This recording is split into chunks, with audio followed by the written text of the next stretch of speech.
Volunteer వ్యవస్థ దుర్వినియోగంకు సంబంధించి ముఖ్యంగా ఎన్నికల్లో అంటే కూటమికి అనుకూలమైనటువంటి భావం ఉన్నటువంటి ఓటర్ల తొలగింపు అంశం దాంట్లో ప్రధానంగా వాలంటీర్లను వాడారంటూ విమర్శలు వచ్చినాయి, రాజకీయపరమైన విమర్శలు వచ్చినాయి.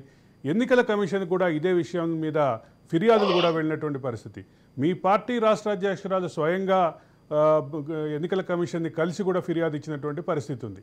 దీన్ని మొత్తం కలిపి వాలంటీర్ వ్యవస్థ దుర్వినియోగం విషయంలో, ముఖ్యంగా ఎన్నికల ఓట్ల తొలగింపు విషయంలో ఏ రకమైనటువంటి పని జరిగిందంటారు? ఇప్పుడు వాలంటీర్ల వ్యవస్థ అనేదాన్ని స్వచ్ఛందంగా చేసే ప్రక్రియ అన్నారు. కానీ విజయసాయి రెడ్డి గారు, అదేవిధంగా అంబటి రాంబాబు గారు, అదేవిధంగా జగన్మోహన్ రెడ్డి గారు వీళ్ళంతా మా పార్టీ ఓపెన్ గా చెప్పారు. ఓపెన్ గా చెప్పడం ద్వారా వాళ్ళని ఒక రాజకీయ పార్టీ కార్యకర్తలుగా వాడారు. అసలు ప్రజల సొమ్ముని నీ పార్టీ కార్యకర్తకు వాడితే పెద్ద క్రైమ్, ఇది కూడా ఒక క్రైమ్ కింద నమోదు చేయాల్సిన అవసరం ఉంటది. ఎందుకంటే ఒకవేళ ఇవ్వదలుచుకుంటే వాళ్ళ సండూరు పవర్ ప్రాజెక్టు, భారతీయ సిమెంట్ లోనో, సాక్షిలో వచ్చే డబ్బులతోనో ఇచ్చుకోవచ్చు. 500 నుంచి 1000 కోట్ల దాకా యాడ్స్ రూపంలో తీసుకున్నారు. అదేవిధంగా ఒకే రోజు 12 లక్షల సర్క్యులేషన్ పడిపోయింది. వాలంటీర్ల చేత బలవంతంగా సాక్ష్యం చదివించే ఒక కుట్రపూరిత వాతావరణం బిల్డప్ చేశారు. మాకు అర్థం కావాల్సింది అంటే వాలంటీర్లకు వెన్నెముక లేకుండా చేశారు. కొద్దిమందికి వెన్నెముక లేని వ్యవహార శైలిని వాళ్ళకి చేసేసి మరి వాలంటీర్ చక్ర, వాలంటీర్ బ్రహ్మ ఏదో రకరకాల గుర్తులు ఇచ్చి వాళ్ళని ఈయన ఎన్నికలు వాడుకోవాలన్నారు. ఒకటి గుర్తు పెట్టుకోండి, ఒక్కసారి నేను రాష్ట్రంలో వాలంటీర్ల మొత్తానికి కూడా చెప్తున్నాను. జగన్మోహన్ రెడ్డి గారు ఆస్తి ఆయన ముఖ్యమంత్రి అంటే వాళ్ళ నాన్న ముఖ్యమంత్రి కాకుండా ఎంత, నాన్న ముఖ్యమంత్రి ఎంత అయిన తర్వాత ఎంత, ఇప్పుడు ఎంత, ఈ రోజు మద్యం పేరుతో, ఇసుక పేరుతో, మైనింగ్ పేరుతో జగన్మోహన్ రెడ్డి గారు దోచుకుంది ఎంత. వీళ్ళందరికీ జగన్మోహన్ రెడ్డి గారు ఆయన 5 ఏళ్ల పాటు వాళ్ళ ఏజ్, వాల్యుబుల్ ఏజ్ ని ధ్వంసం చేశాడు. అమ్మాయిలు కావచ్చు, అబ్బాయిలు కావచ్చు. కాబట్టి ఈ రోజు వాళ్ళ ఏజ్ ని దృష్టిలో పెట్టుకొని ఆయన చేసిన ధ్వంసానికి ఆయన ప్రాయశ్చిత్తం చేసుకోవాల్సిన అవసరం ఉంది. చేసుకొని కనీసం వాళ్ళ ఆస్తుల్లో ఒక 10% వాళ్ళకి ఇచ్చేస్తే వైసీపీ కార్యక్రమం పనిచేసిన వాళ్ళు తలా 10 లక్షలు 30 లక్షలు ఇస్తే బతుకుతారు. అది చేయడం అనేది మానవత్వం ఉన్న వ్యక్తులు చేయాల్సిన పని. జగన్మోహన్ రెడ్డి గారు మానవత్వం ఉంటే ఆయన మాత్రం 9 నగరాల్లో ఆయన బిల్డింగ్స్ కట్టుకున్నాడు, తర్వాత లక్షల కోట్లు సంపాదించుకున్నాడు. మరి వాలంటీర్లు ఏం సంపాదించారు? దీన్ని ముఖ్యమంత్రి చేయడానికి ఆహార్నేసలు కృషి చేశారు. అదేవిధంగా ఒక వ్యవస్థ, పంచాయతీరాజ్ వ్యవస్థ కావచ్చు, అదేవిధంగా గ్రామీణాభివృద్ధి వ్యవస్థని ధ్వంసం చేశారు. వాళ్ళు పౌర సరఫరాలు కూడా పవర్స్ లేవు, ఎంపీటీసీ పవర్స్ లేవు, జెడ్పీటీసీ పవర్స్ లేవు, ఎమ్మెల్యేస్ కూడా పవర్స్ లేకుండా జగన్మోహన్ రెడ్డి గారు ఆయన వాలంటీరు, ఆయన వాలంటీరు, ఆయన వాలంటీరు, ఆయన బటన్ ఈ విధంగా చేసుకుపోయాడు. అంటే ఇప్పుడు ఏంటంటే మనమే ఎంపీ చేసుకున్న రాజ్యాంగ వ్యవస్థల్ని మనమే ధ్వంసం చేస్తే ఒక సర్పంచ్ వ్యవస్థ పోతే మళ్ళీ ఎక్కడి నుంచి వస్తుంది? ఒక సర్పంచ్ తనకు కూడా తన గ్రామాన్ని బాగు చేసుకోవాలనుకుంటాడు కదా. ఇక్కడ నేనేమంటానంటే దాన్ని ఖచ్చితంగా ఇప్పుడు కత్తిని పీక కోయడానికి వాడతారు, కొద్దిమంది యాపిల్ కోయడానికి వాడతారు. వాలంటీర్లలో కమిట్మెంట్ ఉన్న వాళ్ళకి 10,000 రూపాయలు ఇచ్చి పని చేయించండి. వాళ్ళకి భవిష్యత్తు వాళ్ళకి క్వాలిఫైడ్ వ్యక్తులు ఉంటే వాళ్ళని మీరు వీళ్ళని ప్రమోట్ చేయండి. రకరకాల ప్రభుత్వ ఉద్యోగాలు ఉంటారు, వాటిల్లో మా మైలేజ్ ఇవ్వండి. అంతే తప్ప మీరు వాలంటీర్లని ఏ పార్టీ అయినా సరే కార్యకర్తలుగా వాడితే మాత్రం అది క్రైమ్, అది అందులో సందేహం లేదు. అదేవిధంగా ప్రభుత్వం డబ్బు తీసుకుంటున్నప్పుడు వాళ్ళు ప్రభుత్వం మొత్తానికి జవాబుదారి, ప్రజల మొత్తానికి జవాబుదారి ఉంటారు, ఒక పార్టీకి కాదు. కానీ రేపు పొద్దున మేమైనా సరే, ఎవరైనా సరే, ఏ పార్టీ అయినా సరే వాళ్ళని ఇండిపెండెంట్ గా ఉపయోగించుకోవచ్చు. ఇప్పుడు మా పెన్షన్లు ఇచ్చే కార్యక్రమం అన్నారు, మంచిదే, అట్లాంటి చేయండి, మీరు అది సేవా కార్యక్రమే చేయండి. ఎందుకంటే ఎంఆర్ఓలు, తర్వాత ఆర్డీఓలు, తర్వాత విఏఓలకి కొన్ని పనులు ఉంటాయి. ఒక వాళ్ళుగా నిర్మాణాలు పరిస్థితుల్లో వీళ్ళ సర్వీస్ తీసుకోవచ్చు, తప్పులేదు, పాజిటివ్ గా తీసుకుంటే. అదే సమయంలో నేనేమంటానంటే కొద్దిమంది అరాచక స్థితిలో మారిపోయారు. మహిళలపైన అత్యాచారాల దగ్గర నుంచి మహిళలకు సంబంధించిన మెళ్ళలో నగలు దొంగతనం చేయడం, అనేక కార్యక్రమాలు, అనేక అరాచక కార్యక్రమాలన్నీ బయటకు వచ్చాయి. కాబట్టి చచ్చిన పొరపాటును కూడా మళ్ళీ వాళ్ళని తీసుకోకూడదు. ఎందుకంటే ఒకవేళ వాళ్ళు రాజీనామా చేయకుండా ఉన్నారనుకోండి, అలాంటి వాళ్ళని ఐడెంటిఫికేషన్ చేసి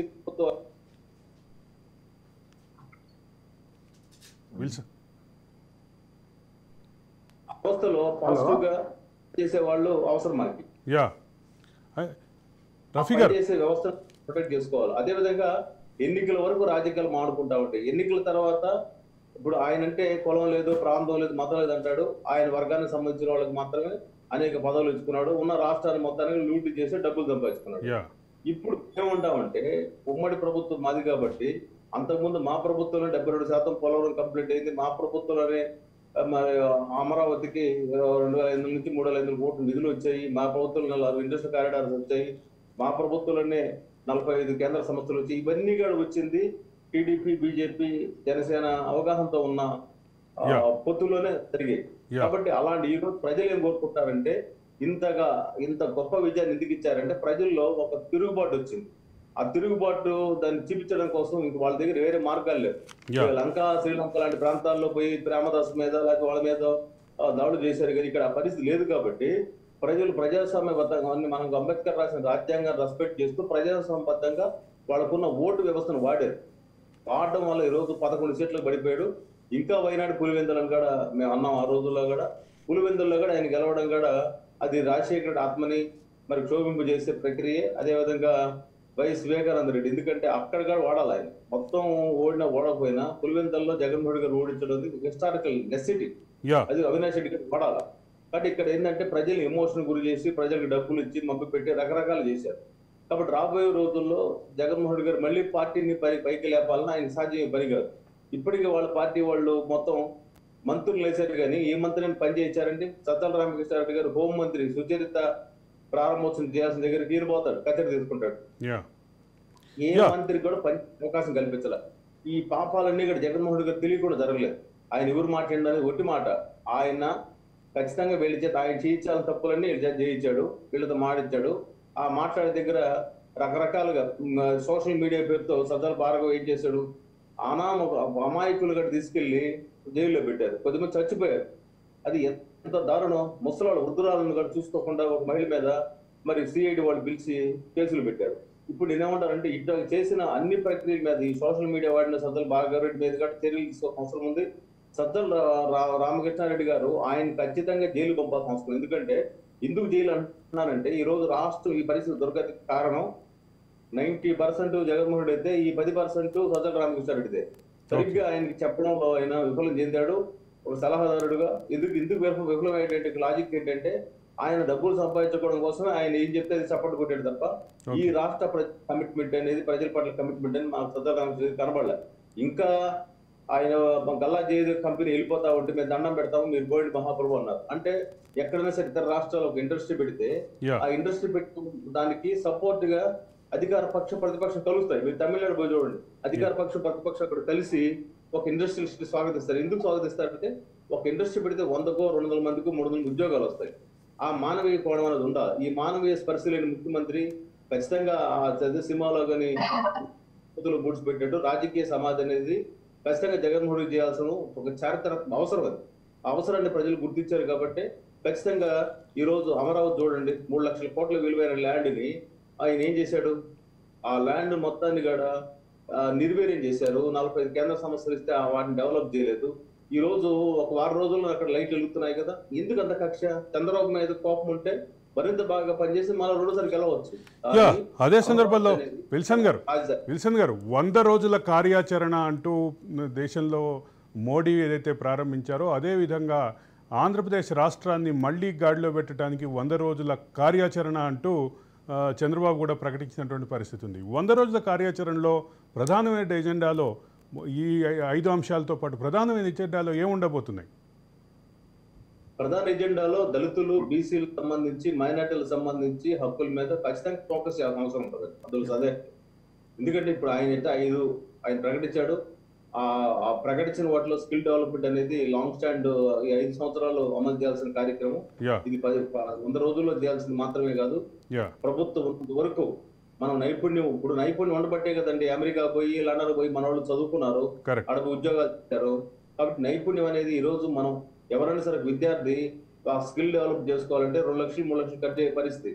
దాన్ని మనం ఈరోజు ప్రభుత్వం ఇచ్చింది అనుకోండి, వాడు బతుకుతాడు కదా. అనేక రకాల పోర్టల్ షాప్ దగ్గర నుంచి, టీటీపీ దగ్గర నుంచి, అదేవిధంగా C++ దగ్గర నుంచి, జావా దగ్గర నుంచి అనేక కోర్సులు ఉన్నాయి. ఆ కోర్సుల కోసం ఇక్కడ హైదరాబాద్కి వచ్చి అమీర్పేటలో వేలు ఖర్చు పెడుతున్నారు. వాళ్ళ పేరెంట్స్ కూడా బాధపడతా ఉంటారు. మరి అలాంటి పరిస్థితుల్లో రాష్ట్ర ప్రభుత్వం ఖచ్చితంగా స్కిల్ డెవలప్మెంట్కి హైయెస్ట్ ప్రయారిటీ ఇస్తే ఇక్కడి నుంచి పోనీ ఎక్కడ పోయినా సరే బతుకుతారు. ఆ బతికే అవకాశం మనం కల్పించాలి. అది ఒక పాలకుడికి ఉండాల్సిన లక్షణం. ఆ విషయంలో చంద్రబాబు నాయుడు గారు కొంత మైలేజ్ ఉంది. ఎందుకంటే ఆయన బ్రెయిన్ చైల్డ్ ఈ డెవలప్మెంట్ అనేది ఆయన దగ్గర ఉన్న ఒక మూలం మనం హైదరాబాద్ చూసాము. ఆయన ఏదైతే టవర్స్, సైబర్ టవర్స్ కట్టారో తత్ఫలితంగా కొన్ని వందల వేల సంస్థలు అక్కడికి వచ్చి పడ్డాయి. ఈ రోజు కొన్ని లక్షల మంది అక్కడ పనిచేస్తున్నారు. ఇంకా చెప్పాలంటే ప్రాంతం లేదు, కులం లేదు, మతం లేదు అన్నట్టుగా ప్రపంచంలో అందరూ అక్కడ ఈరోజు హైదరాబాద్ వచ్చి పనిచేస్తున్న పరిస్థితి. దేశంలో అనేక నగరాలకు సంబంధించిన ఇక్కడ పనిచేస్తున్న పరిస్థితి. యా ఇక్కడ కూడా అమరావతి ఒక ప్రపంచ క్యాపిటల్ కి మారాలని వాళ్ళు 35,000 ఎకరాల భూములు ఇచ్చారు. కాబట్టి ఖచ్చితంగా అమరావతి ప్రపంచ క్యాపిటల్ కి మారుతుంది. మారినప్పుడు ఇక్కడికి అన్ని వర్గాల వాళ్ళు వస్తారు, అన్ని కులాల వాళ్ళు వస్తారు, మతాల వాళ్ళు వస్తారు. వచ్చి ఇక్కడ ఇన్కమ్ సోర్స్ బిల్డప్ చేస్తారు. తద్వారా మనకి ఏమవుతుందంటే రియల్ గా టీఆర్పీ రియల్ గా మనకి ఆర్థిక వృద్ధి రేట్ అనేది పెరుగుతుంది. ఈ ఆర్థిక వృద్ధి రేటు పెరగడం కోసం అమరావతి కూడా ఒక సోపానం అవుతుంది, ఒక వేదిక అవుతుంది. కానీ దాన్ని మనం ఖచ్చితంగా పరిగణలోకి తీసుకోవాలా. ఇంకొకటి ఏంటంటే ఏదైతే ఆయన విధ్వంసం చేశాడో దాన్ని ఒక స్మారకంగానే చేయండి, లేకపోతే వాళ్ళు తిరిగానే కట్టండి. ఏదో ఒకటి చేయకపోతే మాత్రం అది ఒక ప్రజలకు ఒక చిహ్నాలా కనబడాలి. ఎందుకంటే జగన్మోహన్ రెడ్డి గారు అంటే విధ్వంసానికి ఒక ప్రతీక అనడానికి ఒక నిదర్శనం. ఓకే లేదు, దాన్ని మళ్ళీ తిరిగి పైకి లేపి ప్రజావేదిక నిర్మాణం చేయడం కూడా ప్రోగ్రెసివ్ థాట్ అవుతుంది. ఆ విధంగా ఏం చేస్తే బాగుంటుందో కూడా మరి ముఖ్యమంత్రి గారు ఆలోచిస్తే బాగుంటుంది. మేమైతే ఆయన చేసే ప్రతి మంచి పనికి మా సపోర్ట్ ఉంటుంది. ప్రజల పక్షం నిలబడి మేము మాట్లాడతాము, కొట్లాడతాము. ఏదైనా అడిగే హక్కు మాకు ఉంటుంది. వాళ్ళు కూడా కేంద్ర ప్రభుత్వం మీద ఒత్తిడి తీసుకురావచ్చు, అడగచ్చు. పోలవరం కావచ్చు, అదేవిధంగా రాజధాని నిధులు కావచ్చు, ఏదైనా అడగచ్చు. అది తప్పే లేదు. ప్రైమ్ మినిస్టర్ గారు ఆల్రెడీ హామీ ఇచ్చారు. ఆయన స్వయంగా ట్విట్టర్ చేశారు. ఎందుకంటే ఈ ప్రభుత్వాన్ని పెంచడం కోసం, ఈ ప్రభుత్వాన్ని ప్రజలకు మరింత చేరువ చేయడం కోసం నేను మీ వెంట ఉంటాను అని కూడా ఆయన ఈరోజు పోస్ట్ చేసిన పరిస్థితి మనం కళ్ళ ముందు చూస్తా ఉన్నాం.